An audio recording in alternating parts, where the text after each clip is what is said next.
Greetings Internet, I'm Zenith, and this is Neon Abyss. I know I'm kinda late making a video about this, but screw it, I'm gonna make it anyway. Since Epic Games was doing 15 days of games, I thought I would try this one out. I know it's a little dated, but I thought it would be interesting to make a video on a not so new game. Neon Abyss is a roguelike set in an urban underbelly with monsters, lots of different guns, and lots of power-ups. I mean, the list is huge. A man in a bar named Hades asks you to help him in a revenge plot against the Titan group after his powers were stolen, and your family was destroyed? He then gives you a drink of Nuka-Cola Quantum, and you begin your adventure through the Neon Abyss. You make your way through this randomly generated abyss, like most roguelikes, collecting keys, coins, bombs, guns, power-ups, and eggs. The neat thing is, certain guns have different abilities that use crystals to activate. You use keys for unlocking chests and doors. Bombs, which can't arc up or down, are used for combat or blowing up stone blocks and stone chests. And the eggs? Well, you hatch them. Not like a mama goose-like hatch. They'll only hatch after watching you go on a murderous rampage for so long. Whenever you collect an egg, it will follow you around, and there's a chance for it to hatch after clearing a room with enemies. But not every egg will have something in it. Sometimes the egg will open up like a big hollowed out Easter chocolate, and we both know how disappointing those are. You get nothing! However, when they do hatch, you get a little buddy that will help you on your run. And lastly, there are certain rooms with teleportation ruins. They let you jump between other rooms with other teleportation ruins. Now the fun part about what I just told you is that that's all the game tells you from its tutorial. There's a lot more going on in the game that the game either doesn't tell you from the start, or the only way to learn is from tooltips, exploration, or just reading the wiki, which might not help you either.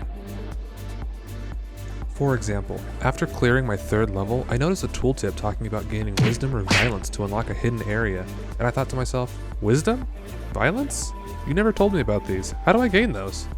Then proceeded to get soft locked and had to restart my run, but I'll come back to that at the end of the video. After starting up another run and completing the 1st level, I got another tooltip, talking about how my playstyle will increase either my wisdom or my violence. My playstyle? You mean shooting everything in my path doesn't increase violence? I don't remember a chat button to help me with wisdom. But after a few more tooltips scattered between loading screens, I learned by opening these crystal doors and crystal chests found throughout the levels with crystals, you attune yourself to wisdom. Then by clearing rooms without getting hit will increase your wisdom.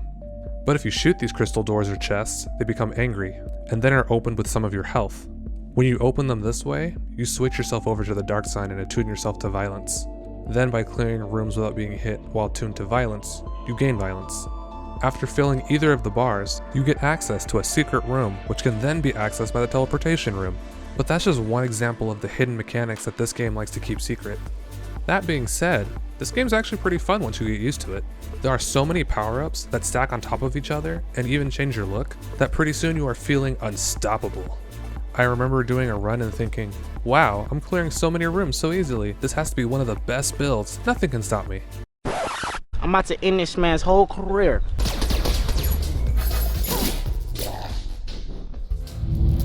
And then I was stopped. And then I was sad.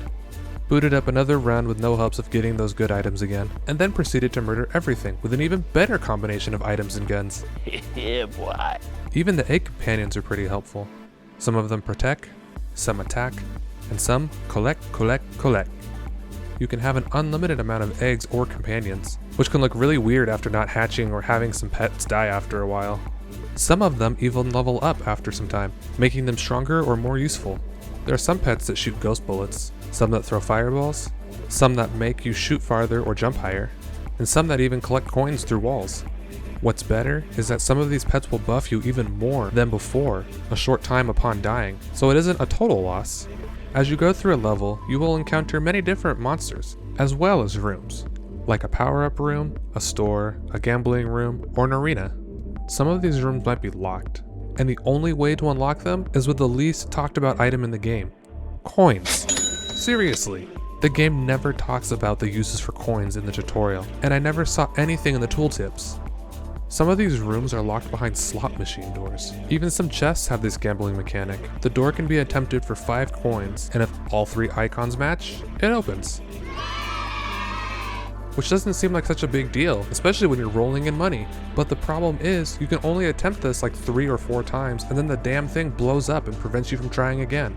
Same thing with the gambling chests.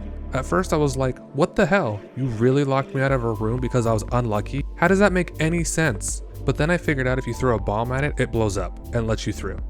Another type of room are these mini puzzles, where the only way to access a chest is to shoot certain boxes or move them into a position where you can climb up and reach them, or throwing bombs. Some of these aren't so bad, but when you screw up a puzzle, the minimap will kindly remind you that you messed it up by showing you an icon of the said room and telling you that you forgot a chest or an item that was too high for you to reach or stuck behind some stone that you can't blow up. The last type of room you will encounter is a boss room. Once you walk in, you'll fight one of 11 different types of new gods, such as the god of bitter coin or the god of makeup. Most of these aren't too hard, especially at the beginning, but once you hit around 50% health, they'll go into a powered up state. And one in particular really caught me off guard the first time they went all Super Saiyan, and I'm talking about the god of fast food.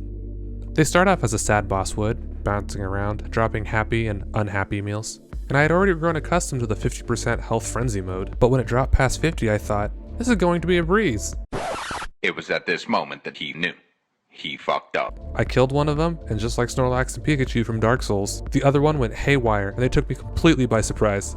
Though once you defeat them, they'll drop a power-up, and these yellow items called Faith Gems. More on those later. And a portal to the next level down. After progressing through the ever-changing levels, gaining power-ups, pets, and defeating monsters and gods in your way, you can finally don your Karen hair and go speak to the manager. I just want to talk to him. Wait, why do you have a shotgun? I just want to talk to him. Dad, this is ridiculous. I just want to talk to him. I just want to talk to him. I just want to talk to him. I just want to shoot him. I just want to talk to him. You can't shoot him. Wait, what? These are the main big baddies that are in full power mode straight from the start. And let me tell you, the first time I came across one, I was feeling like this was going to be a cakewalk. Until about halfway through and I started to get a little nervous. After defeating the manager, you are whisked back to the bar, where you lose all your items, power-ups, and guns, but upgrade the Abyss with the before-mentioned Faith Gems to better your chances of surviving the next go-around. All in all, the game isn't too bad. It has some good quality of life mechanics, like the teleportation rooms or the mini-map that tells you the items you left behind, and only some enemies do contact damage. You can usually walk right through them if you're backed into a corner. Just don't get bit. The amount of power-ups can be overwhelming, especially if you can't remember what they do. I just gave up on memorizing them and just check the wiki every time I walk into a power-up room. But I'm sure the game's even better on Steam, because remember when I told you I had to restart my run? Then proceeded to get soft-locked and had to restart my run. Yeah, so I didn't realize it yet, but there was a power-up I picked up called a Ticket 4, Ticket-4. And after you pick up this ticket and complete the level, you're sent to level... which has this cool robotic dragon dog? The level has no monsters, but it's filled with these spike spheres. I didn't say balls because you're all immature. You go room to room picking up these rainbow keys. Missed opportunity to call them rainbones, but whatever. And then you take them through rainbow key doors. And inside those rooms you find these bolts.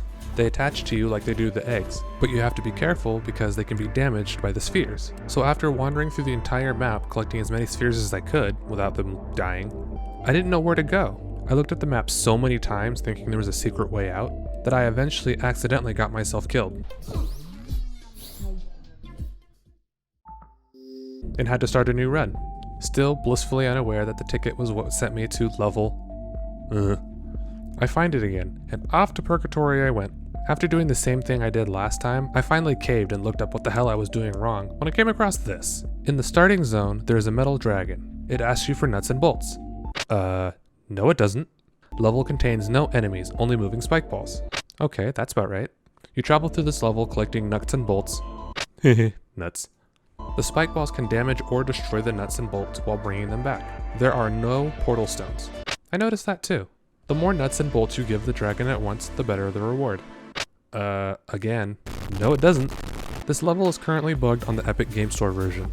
Oh? The player will not be able to interact with the dragon and therefore not progress, as feeding the dragon is a requirement to move forward. What? If you are playing the Epic Game Store version, it is advised not to pick up Ticket-4 until it is patched. If you did pick it up and play the Epic Game Store version, you need to restart your run. What? What the fuck? The game has been out for over a year. How much time do you need?